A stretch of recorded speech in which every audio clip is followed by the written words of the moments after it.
Hello friends and family, it's me, Chef Len. Ha ha ha, it's been a long time since the last time I actually made a video for everybody. Well, I have been very busy because of my job is actually pulling all my attention from my kitchen. So today is Sunday and my oldest daughter Daniela, or I call her Pussycat, her favorite meal, one of her favorite, is actually Mongo bean soup. And this is a very authentic Filipino dish that we boil and make a good soup out of it. And it's actually very rich in iron and lots of vitamins that you can get from here. And here, as I always do things for you guys, I make it easy by pre-preparing all my ingredients. So let's start with cut some pork, onion, tomatoes, and garlic. So here we need to make sure that we have this dried Mongo beans, and I already pre-cooking and pre-boiling some of them in the pot. So this is very simple, only have very small amount of ingredients that you can use.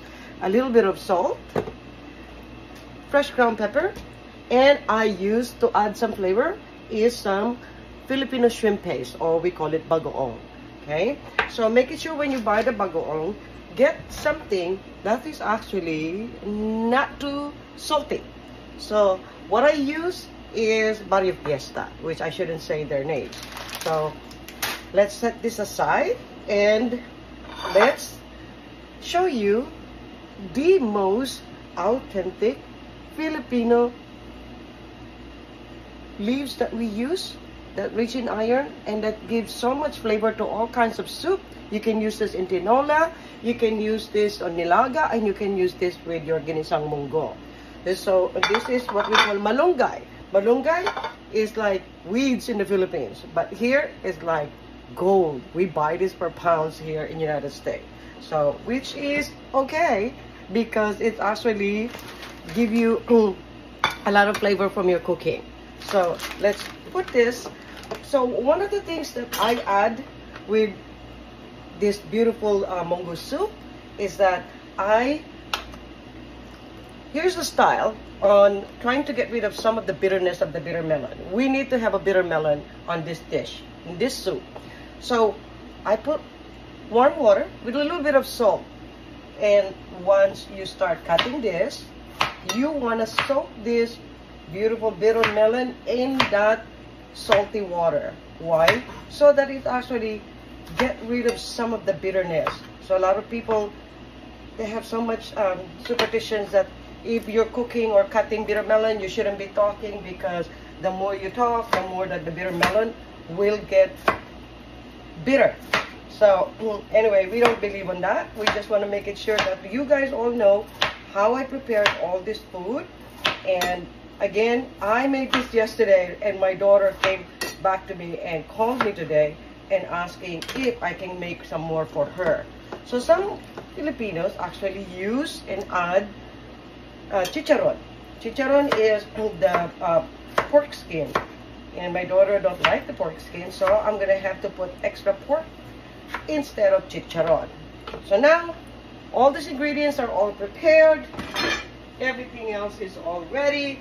So let's clean this up, tidy up, and let's make this beautiful bitter melon soak a little bit more.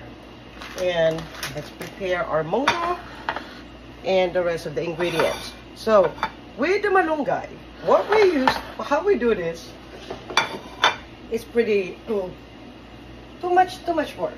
If you don't know how to use this or make this, people will be like, oh, that's too much work. So what you do is we only want to use the leaves. So you want to remove this by pulling it one by one.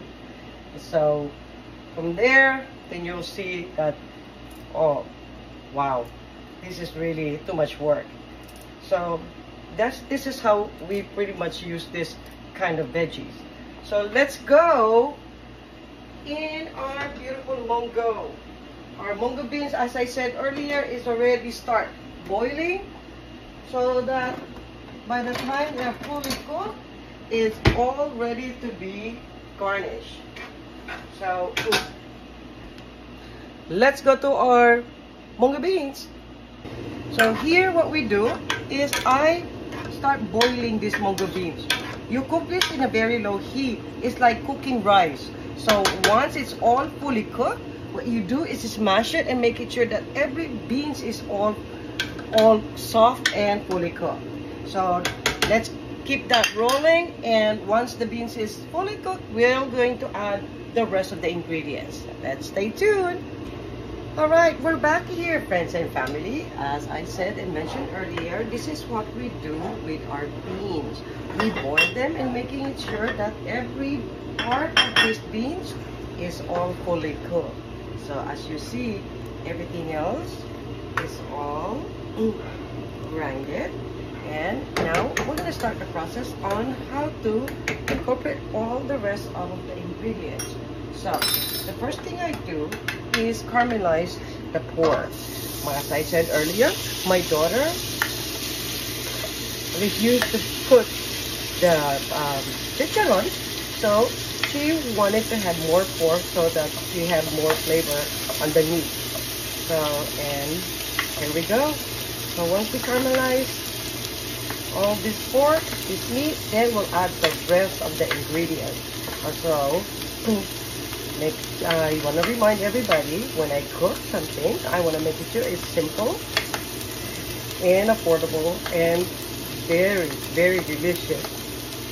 And something that you can also be enjoying. So, and it's just so fun because my daughter just had this yesterday and calling me back again today to request for another set of this. It's so funny. So let's work in this, caramelize it, and you guys know that I don't really like to add too much salt, but here I will put a little bit of salt and fresh ground pepper, just to add a little bit of flavor. As you see, we don't really put too much ingredients in this soup. All you have to do is keep boiling them and adding all this, the rest of the garlic, onion, and tomatoes. So let's cover this up. And once the pork is fully caramelized, then we'll add the rest of the ingredients.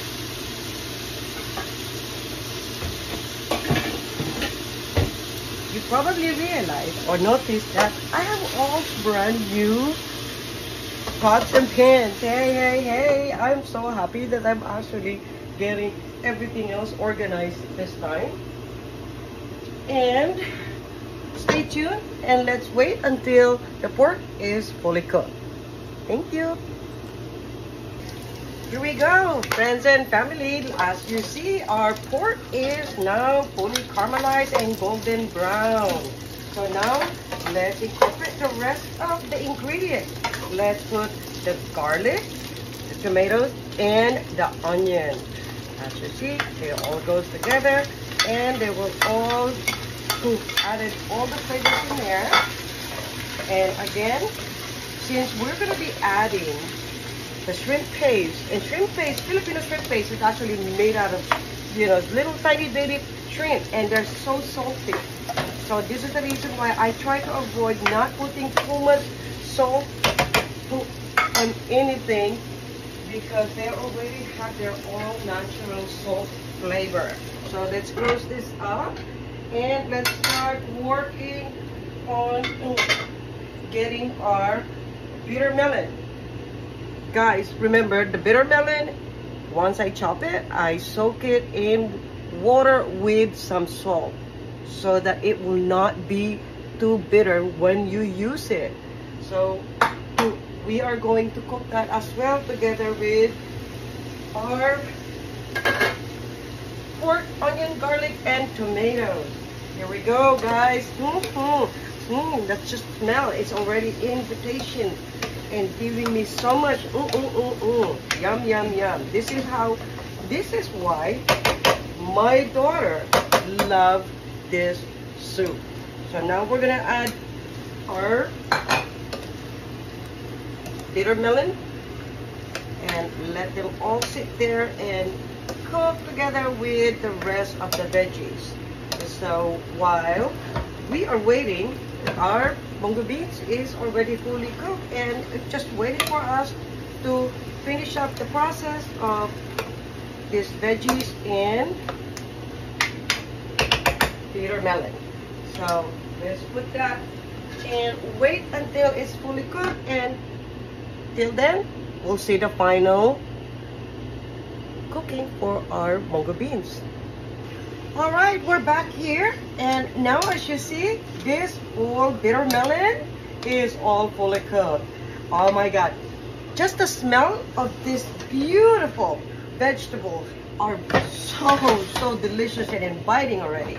So now what we're gonna do is we're going to add those vegetables to our Mongo beans, our pre-cooked Mongo beans. So as you see, this recipe may take a lot of work and a lot of process because you have to cook separately, but it actually worth every taste of this once you finish and eat this with, of course, this actually matches with beautiful steamed rice, white steamed rice. Okay, so and there we go, guys. And we are missing, because we're adding more of this flavor to this pot. Let's see. My daughter loves all this meat, and we're going to add more of that here. So here's our last thing to do. As we said, we don't want to add too much salt because we are actually adding shrimp paste that will give the salty fishy flavor. Hey, here you go, guys. Let's see how everything works out with this, and the final part of this will be adding our malunggay, and that is what makes this soup very special. It's because of the flavor of the malunggay will incorporate with the soup, garlic, onion, and tomatoes, and wow. So wow, this is really good, and no wonder why my daughter loves this, because this is really something too much, again, as I said, too much work, but it's worth every time my daughter requests for this. So guys, now we're going to add this malunggay beans or malunggay leaves. Okay, wow. In the Philippines, a lot of people eat this, especially old people or postpartum. After they gave birth, they need to make sure, because malunggay leaves actually provide, you know, for those mother that is lactating. So this is also good for them. So any kind of soup, you can add this. As I said, this is also be okay with tinola. It's also good for Mongo. It's also good for nilaga. I never use this in sinigang, but hoping that it will also taste good with sinigang. But I'm not going to experiment on the sinigang part with this malunggay. So guys, here we go. There you have it, our Mongo beans soup. And for you, Daniela, I hope you enjoy it. Please like and subscribe.